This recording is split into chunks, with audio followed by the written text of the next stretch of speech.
I didn't feel that the Olympic situation was reality. Here we have this whole appearance of racial harmony on the American Olympic team when things weren't that harmonious here. Had to do with playing one-on-one. He saw it as a great business opportunity, and he noted the fact that one-on-one really hadn't been put in front of the public in an effective way, and he thought that we had an opportunity.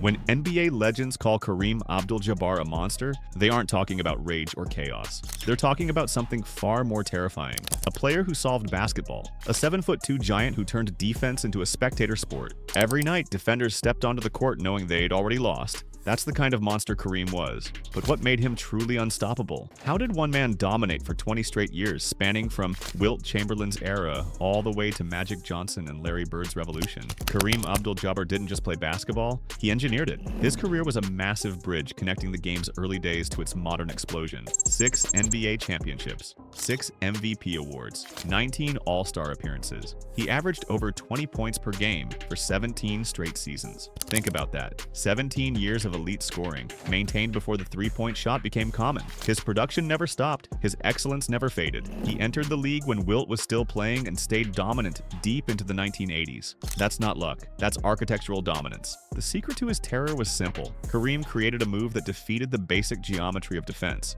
The skyhook, a shot so mechanically perfect that defenders couldn't block it even when they knew it was coming. Bill Walton, one of the greatest defensive centers ever, admitted the only strategy against Kareem's skyhook was to pray he missed. Not contest, not pressure, just pray. That's the confession of a man who faced something unstoppable. Here's where it gets wild. The skyhook was born from restriction, not freedom. In 1967, the NCAA banned dunking. They called it the Lou Alcindor rule, designed specifically to stop him from dominating at UCLA. Instead of containing him, the ban forced Kareem to create something better than the dunk. He took classic techniques from George McConn's era and combined them with his 7'2" frame and guard-like footwork. The result was a weapon that changed basketball forever. If you're enjoying this deep dive into basketball history, hit that subscribe button and drop a comment telling me which NBA legend you want us to cover next. Your support keeps these stories alive. Let's break down why the skyhook was scientifically unbeatable. Kareem would turn his entire body, using it as a shield against the defender. His non-shooting arm created separation. Then his shooting arm extended fully, releasing the ball at the highest possible point in a wide arc. The release happened between 45 and 55 degrees,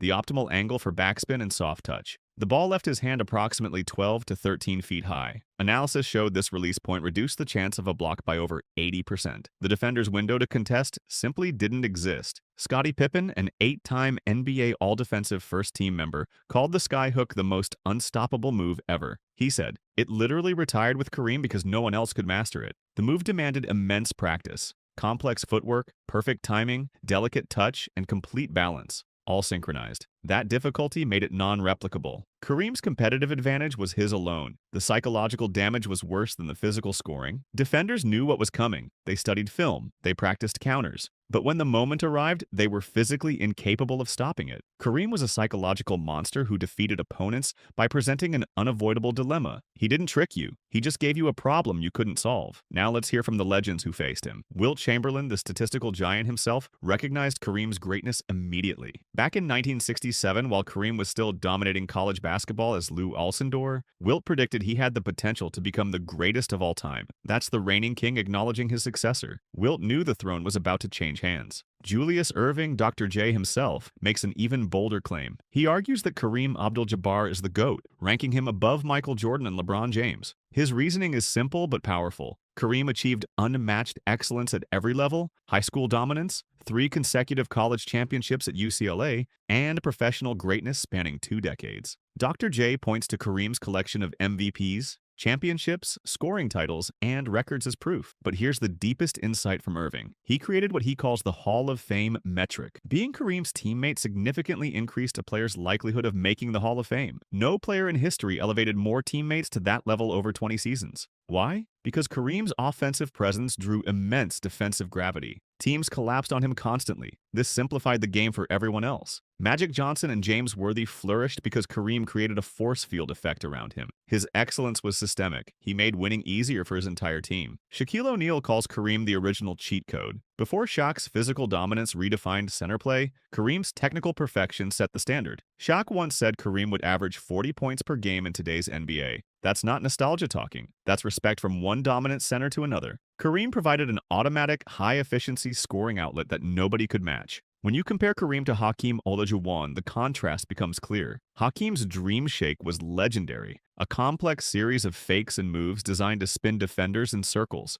Beautiful to watch, difficult to master. But Kareem took a different approach. Why execute 5 complicated fakes when one move guarantees success? Kareem committed to singular technical perfection. His execution was predictable but unavoidable. That's scarier than unpredictability. Knowing what's coming and still being helpless. Magic Johnson provided the ultimate teammate perspective. He said if Kareem wanted 40 points, he got 40. No debate, no luck, just certainty. Magic watched Kareem dominate in practice and understood his poise and leadership. This wasn't about athletic gifts alone. This was about controlled execution. The chemistry between Magic and Kareem became legendary. Magic's Showtime passes found Kareem in perfect position. Kareem's gravity created lanes for Magic's drives. Together, they formed an unstoppable partnership that won 5 championships. But Magic always knew who the anchor was. Kareem's steady excellence provided the foundation everything else was built on. Michael Jordan faced Kareem late in Kareem's career. Even then, MJ admitted Kareem was the hardest player to prepare for. Why? Because the skyhook's inevitability made game planning pointless. You couldn't scheme against perfection. Jordan studied every opponent's tendencies, searching for weaknesses to exploit. With Kareem, there were none. The skyhook came from the same spots, with the same motion, at the same release point. Jordan knew exactly what was happening and still couldn't stop it. That's what separated Kareem from every other great player Jordan faced. Predictability usually breeds vulnerability. With Kareem, it bred dominance. But Kareem's dominance wasn't accidental. It was engineered. Off the court, he built a framework of intellectual and spiritual discipline that fueled his longevity. Kareem saw basketball as an intellectual challenge. He believed his success came from combining the knowledge he possessed with his physical gifts. Talent alone doesn't guarantee championships. Consistent, knowledgeable application of talent separates champions from talented players. To maintain peak form for 20 years, Kareem practiced martial arts and yoga religiously. He sought constant balance between physical and mental health. He kept his mind sharp by reading constantly, exposing himself to new ideas to maintain mental agility. These practices were revolutionary in his era. Modern athletes follow similar routines now, but Kareem implemented them decades earlier. His dedication to yoga gave him flexibility that prevented injuries. His martial arts training provided mental focus and breathing techniques that kept him calm in pressure situations. While other players relied on natural athleticism, Kareem built a holistic system that extended his prime far beyond normal expectations. He understood that the body breaks down without the mind's support. His approach was total integration of physical skill and mental preparation. His philosophy centered on one concept: consistency. He famously said, "Winning is habitual, so is losing. Pick one." Success isn't accidental. It's a choice driven by relentless small disciplines repeated every day. This mindset gave him psychological resilience. When a fire destroyed his home in 1983, consuming priceless Islamic art and jazz records, Kareem responded with profound perspective, saying, "Loss teaches you what matters." That spiritual maturity allowed him to maintain focus through adversity. The monster on the court was built through internal mastery. From his first game, Kareem forced opponents to redesign their entire defensive strategy. His presence warped the court's geometry. Even before the entry pass reached him, defenses collapsed into crammed spaces in the paint. His defensive gravity was so intense that some coaches strategically let him pass, rather than risk the near-certain 2 points from the skyhook. Think about that decision. Conceding that guarding him was impossible. Coaches are paid to find solutions. Their solution against Kareem was surrender. Let him pass and hope his teammate misses. That strategic concession reveals the depth of his dominance. No other player in history forced that level of defensive capitulation. His rookie season announced his arrival with immediate impact. Teams scrambled to adjust their entire defensive philosophy just to slow him down, not stop him, just slow him down. That was the best they could hope for. The ultimate proof of Kareem's time-resistant dominance came in the 1985 NBA Finals. He was 38 years old. After a disappointing Game 1, critics wrote him off, thinking age had finally caught up. But Kareem had other plans. He turned the series around with a legendary Game 2 performance: 30 points, 17 rebounds, and 8 assists. Game 5 was even better with 36 points, 7 rebounds, and 7 assists. He hit 9 decisive skyhooks to secure the critical win. That performance made him the oldest Finals MVP in history. At age 38, when most players are retired, Kareem proved that mechanical precision and intellectual preparation could withstand the ravages of age. 3 years later, in the 1988 Finals, Kareem delivered again, Game 6 against the Detroit Pistons. The Lakers faced elimination, less than 30 seconds remaining. They needed a score. Magic Johnson was on the floor. James Worthy was available, both younger and more athletic, but the coaching staff called on 40-year-old Kareem. That decision tells you everything. His perfected skill provided scoring certainty that no other option could match. The ultimate high-leverage, reliable closer. At 40 years old, most players are coaching high school basketball or doing commentary. Kareem was closing out finals games. The bad boy Pistons had the most physical defense in the league. They specialized in intimidation and rough play. None of it mattered. Kareem received the ball, executed his move, and scored. Clockwork precision under maximum pressure. His teammates trusted him because he never wavered. The moment was never too big. The stage was never too bright. He delivered when it mattered most because his technical mastery removed doubt from the equation. How would Kareem dominate today's NBA? The answer is terrifying for modern defenses. Current rules explicitly ban hand-checking. Physical contact in the post is discouraged. The game has evolved into a space and pace model driven by three-point shooting. This creates vast court spacing. Kareem would get isolated in the post without the defensive clutter he faced in this era. No rapid doubles from the baseline, no diagonal help defenders clogging the paint, just space and the unblockable skyhook. Analysts agree the move would be unstoppable in any era. But here's the deeper strategic nightmare. Kareem possessed high basketball IQ and elite passing skills. The modern NBA relies on perimeter switching and rotational defense. If Kareem played today, the guaranteed 2 points from the skyhook over a switched smaller guard would be strategically intolerable. Defensive coordinators would be forced to abandon their core contemporary schemes or risk instant punishment for misalignments. Kareem would single-handedly force strategic regression across the entire league. On defense, Kareem was an elite rim protector and defensive anchor. His positioning, instincts, and ability to move translated perfectly to modern requirements. Versatile defense and pick-and-roll coverage would be natural for him. People forget that Kareem wasn't just an offensive weapon. He altered shots, grabbed rebounds,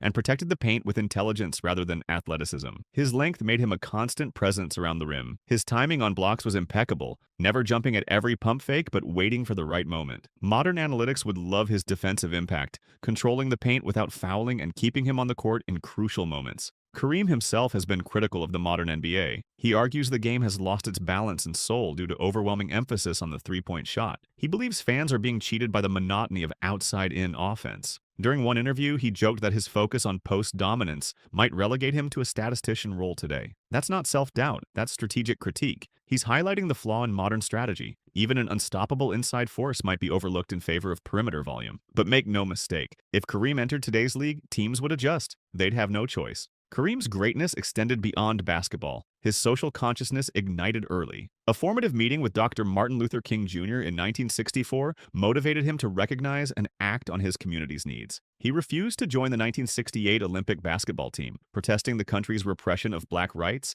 and the racist leadership of the Olympic Committee. In 1971, he publicly asserted his Muslim identity and changed his name from Lou Alcindor to Kareem Abdul-Jabbar. He maintained this conviction despite potential financial penalties, lost endorsements, and political harassment from the Nixon administration. Muhammad Ali's Muhammad, integrity-driven refusal to serve in Vietnam, made Kareem's own choices easier. For Kareem, asserting an identity in harmony with his ancestry and moral feelings was the most important thing. His courage to stand for his beliefs during an era of intense pressure demonstrated the same mental strength he showed on the court. He risked everything for his principles. Endorsement deals disappeared, public criticism intensified, but Kareem never backed down. His convictions weren't negotiable. This integrity shaped his entire legacy. He proved that greatness includes moral courage. In 2016, he received the Presidential Medal of Freedom, the nation's highest civilian honor. Kareem himself emphasized that this award wasn't for basketball. He said, "You don't get that medal for just hoops." His work as an activist, mentor, writer, and cultural ambassador